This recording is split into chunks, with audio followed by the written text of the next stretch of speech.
probability distribution will be this probability of difficult times the intelligence times the SAT given intelligence times grades and given difficult and intelligence and so on. Okay? And this is for those who have studied statistics, I'm pretty sure this formula rings a bell in your head right now. So what is a Bayesian network? Well, Bayesian network is just a directed acyclic graph. We said directed and acyclic because we don't have any node connected to a cyclic way. For example, if for example intelligence goes to SAT, SAT to letter, letter to grade, and grade to intelligence. No, we just have one way to cover the graph model. We'll see in Markov network that is not the case. So it's a cyclic, and each node represents a random variable x1 to xn. In this example, we have 5 random variables, so n equals to 5. For each node, we have a conditional probability distribution that we saw before. And a Bayesian network is just a way to represent this joint distribution using the chain rule. That's it. So basically, it's just an extension of the naive base. Let's go ahead.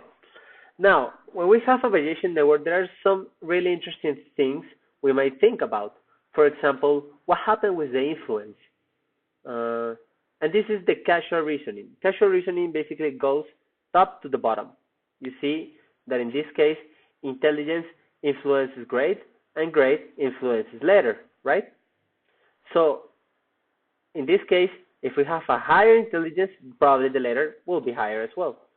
And these are the values, and at this point you have to trust me that these are correct. So the probability, just the probability of getting a letter is approximate to 0.5. And this value is getting from the standard definition of probability, which is the number of the times that the variable takes the value divided by the number of the times we saw the variable. So it's 0.5. Half of the course got a recommendation letter. Now what happens if we calculate the probability, conditional probability distribution of the letter given that the person is non-intelligent? Well, we see that it's 0.39. So the intelligence was influencing the letter in this case. The same will happen in the other way. So if we see that will be the CPD of letter being 1, given that the person is intelligent, that is 0.61. So causal reasoning goes top to the bottom. You have a value of a parent. You see if that influenced the children, and if that children, well, is a parent of another, you see if that also influenced. And you might think, well, there might be, for example, difficult can influence more the grade and also influence the letter. Yeah, that might be the case. So you, with causal reasoning, you want to think, what is the variable that influence more my output? We also have evidential reasoning. And evidential reasoning goes bottom to top. So this is the is in the other way.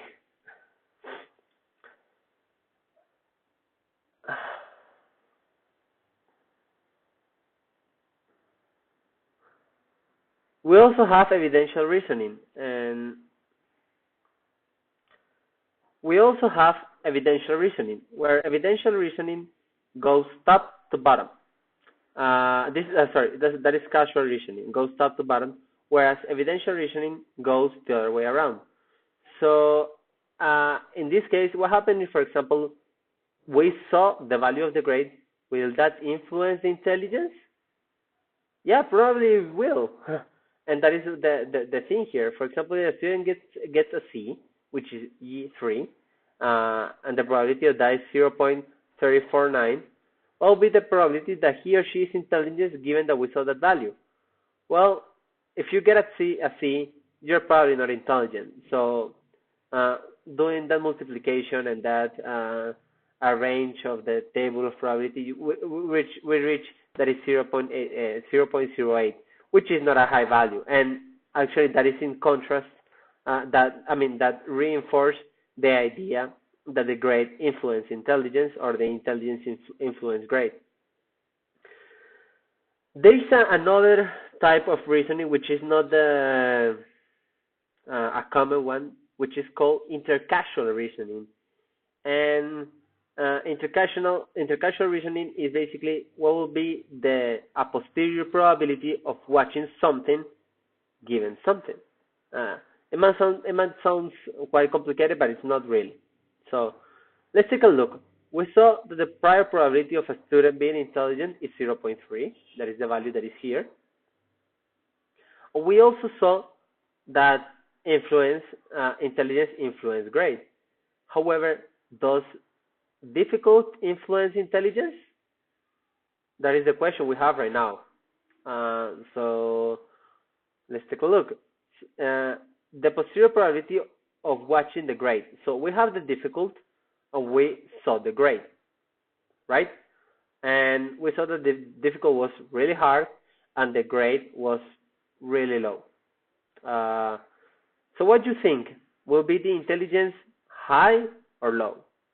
Probably the probability of having a person that is intelligent will be low, because if we just go from this side to this side, there is just no way to see how intelligence might influence, how difficult will influence grade.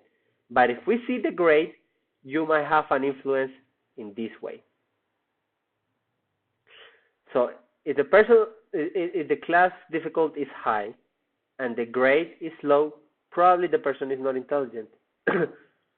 Because we have seen that if a person is intelligent, no matter if the difficult of the class is high or low, well, probably the grade is going to be higher as well. So this is not something you see really commonly, but it's just a good way of understand how the influence goes, and how the influence goes when you see part of your data. If you have any question about intercausal reasoning, just let me know.